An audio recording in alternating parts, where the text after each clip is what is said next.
Recreational স্টোরিজে তোমাদের আরও একবার স্বাগত। আমি দোলা, আমি চলে এসেছি আজকে আবার একটা নতুন সুন্দর ঝকঝকে ব্লগের সঙ্গে।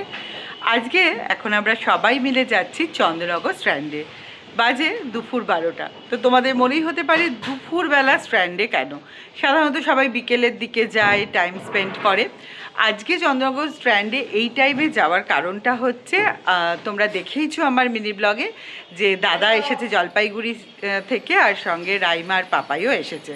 তো দাদার খুব ইচ্ছা একবার চন্দ্রনগর স্ট্র্যান্ডটাকে ঘুরে দেখার, সেই কারণেই আজকে চন্দ্রনগর স্ট্র্যান্ডে আমাদের যাওয়া। আর যাচ্ছিই যখন, তখন ভাবলাম যে ওখানেই আজকে লাঞ্চটাও করি। তো চলো তোমরাও আমাদের সঙ্গে দেখতে থাকো ব্লগটা। আশা করছি অন্যান্য ব্লগের মতো এই ব্লগটাও খুব ভালো লাগবে। আর আমাদের গাড়িতে আমরা যাব এখন, আমি, বরুণ আর দাদা যাব। আর যেহেতু আমরা 5 জনই অ্যাডাল্ট, আমাদের গাড়িতে তো হবে না, তো সেই কারণে রাইমা আর পাপাই এখন উবেরে যাবে। উবেরটা চলেও এসেছে। তো চলো ওরা আগে বেরিয়ে যাক, তারপর আমরা বেরোবো। তো চলো দেখতে থাকো ব্লগটা।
তো যেরকম বললাম, এই গাড়িটাতে যাচ্ছি হচ্ছে আমি, বরুণ আর এই যে সামনে দাদা।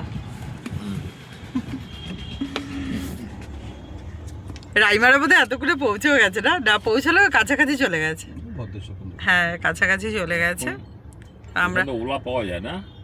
হ্যাঁ হ্যাঁ হ্যাঁ, পাওয়া যায় এখন, কিছুদিন হলো পাওয়া যাচ্ছে। চলো।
আমরা পৌঁছে গেলাম চন্দ্রনগর স্ট্র্যান্ডে। এবার এই যে যাব জলশ্রীতে, ওখানেই আজকে আমরা লাঞ্চটা করব।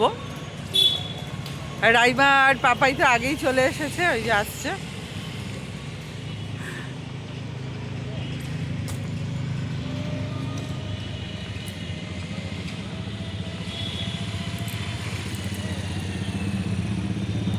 সকাল 10,000 টাকা 1,500 টাকা এই হচ্ছে জলশ্রী, এখান দিয়ে আমরা যাবো, গিয়ে ওই রেস্টুরেন্টটায় যাবো, হ্যাঁ ভাসমান রেস্টুরেন্ট। তো দাদাকে আজকে আমরা গঙ্গা বক্ষে বসে লাঞ্চ করাবো, চলো।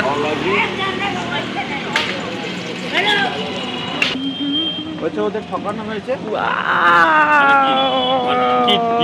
এই হচ্ছে অ্যাম্বিয়েন্স, দারুণ সুন্দর, তোমরা দেখতেই পাচ্ছ। পুরো বোটটা ভাসছে জলের মধ্যে, এটাই হচ্ছে রেস্টুরেন্ট। তুমি বলো তোমার এক্সপিরিয়েন্স গঙ্গার উপর দাঁড়িয়ে। আমার খুবই ভালো লাগছে। আজকে আমি গঙ্গা বক্ষে ভাসমান রেস্টুরেন্টে, হ্যাঁ, লাঞ্চ করব, সবাইকে নিয়ে একসঙ্গে বসবো,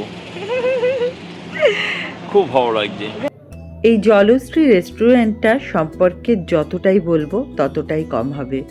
ভীষণ সুন্দর একটা অ্যাম্বিয়েন্স, সেটা তো তোমরা দেখতেই পাচ্ছ।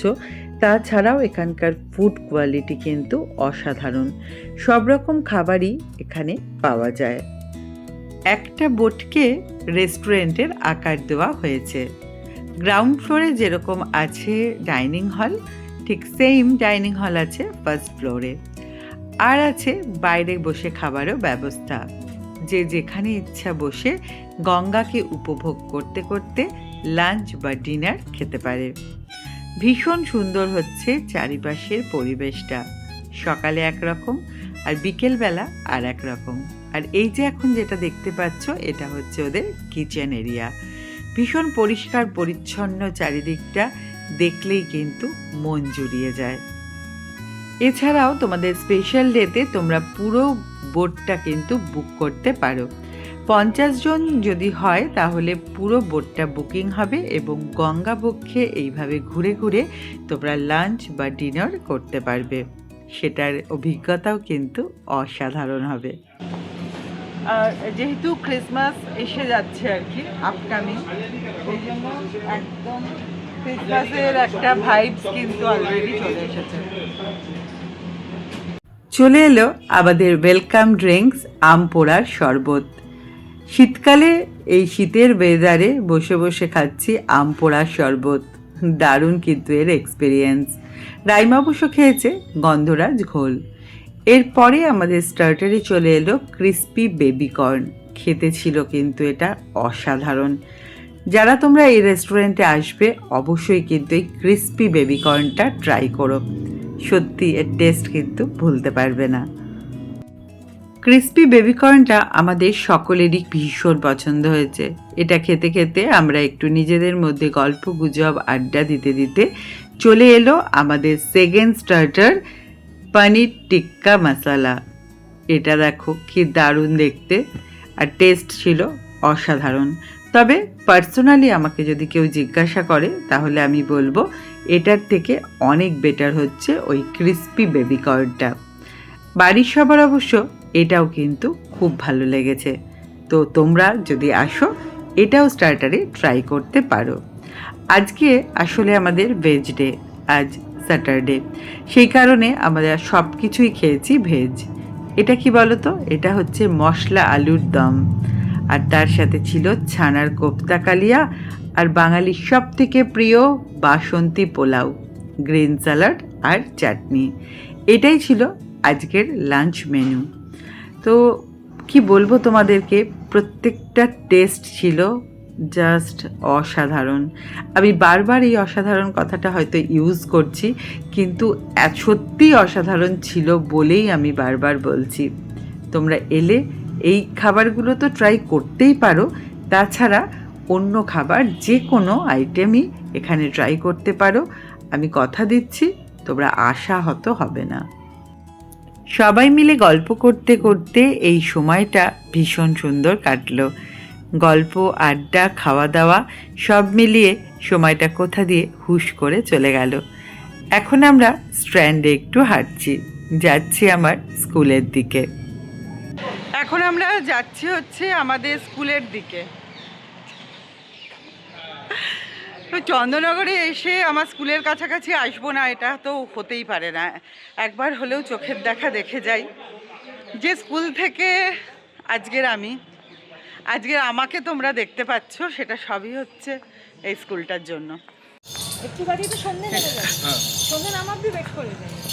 হ্যাঁ তাহলে কি রাতের স্ট্যান্ডটাও বাবাইয়ের দেখা হয়ে যাবে। রাতটা আরো ভালো লাগে। রাস্তা ভালো লাগবে তো লাইটগুলো তো চলে, হ্যাঁ।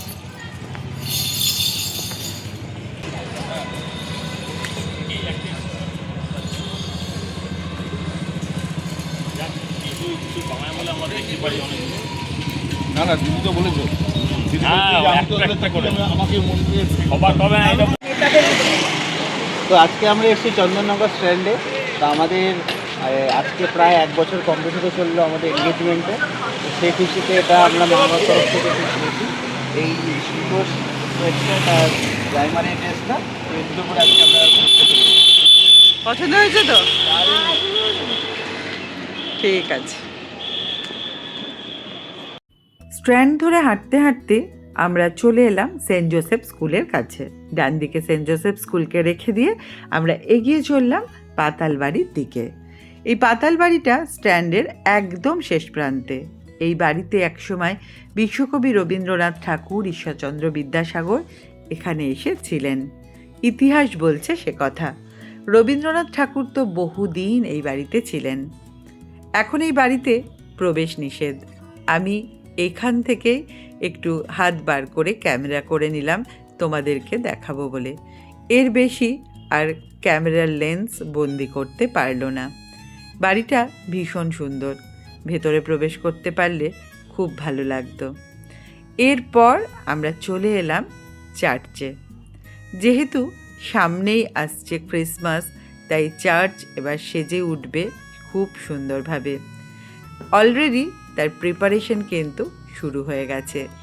এই চার্চটিও চন্দননগরের বুকে এক বিশাল ঐতিহ্যবাহী এক চার্চ। চলো তাহলে প্রবেশ করি চার্চের ভেতরে।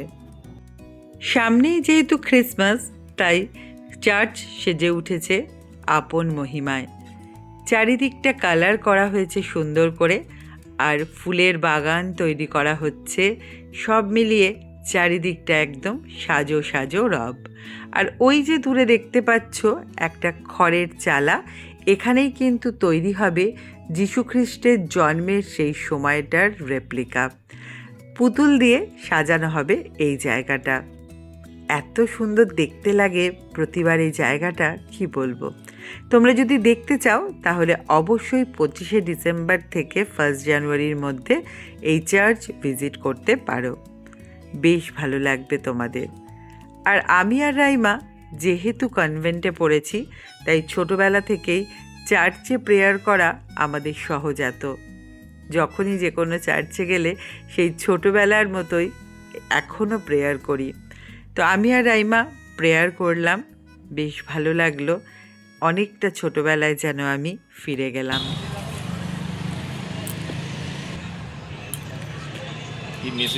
কেমন লাগলো আজকের এই ব্লগটা? দারুণ লাগলো তাই না? আমরাও কিন্তু আজকে ভীষণ এনজয় করলাম, কি দাদা তাই তো? হ্যাঁ খুব এনজয় করলাম, আজকে খুবই এনজয় করলাম। দাদার অনেক দিনের ইচ্ছে ছিল চন্দননগর ঘুরতে আসবে, সেটা হলো। তো এখন আমরা স্ট্যান্ডে বসে আছি, এই যে। আর একটু পরে আমরা বাড়ি চলে যাব। এত খেয়েছি জলশ্রীতে যে আমাদের আর নড়ার ক্ষমতা হচ্ছে না। হ্যাঁ, সেই জন্য বসে পড়েছি। তো আশা করছি তোমাদের এই ব্লগটা খুব ভালো লাগলো। যদি ভালো লাগে তাহলে ছেড়ে যাবার আগে একটা লাইক করো, কমেন্ট করো আর শেয়ার করো। আর আরও যদি খুব ভালো লাগে, দেখতে চাও এই রকমই সুন্দর সুন্দর ব্লগ, তাহলে সাবস্ক্রাইব করে আমাদের চ্যানেলের পাশে থেকো। সবাই সবাইকে ভালোবেসো, ভালোবাসার বাঁধনে বেঁধে রেখো, কারণ আমরা প্রত্যেকেই জানি প্রত্যেকটা আগামীকালই কিন্তু আমাদের জন্য অজানা। চলো তাহলে আজকের মতো টাটা, পাপাই। টাটা বলো। কোথায় পাবাই? ওই তো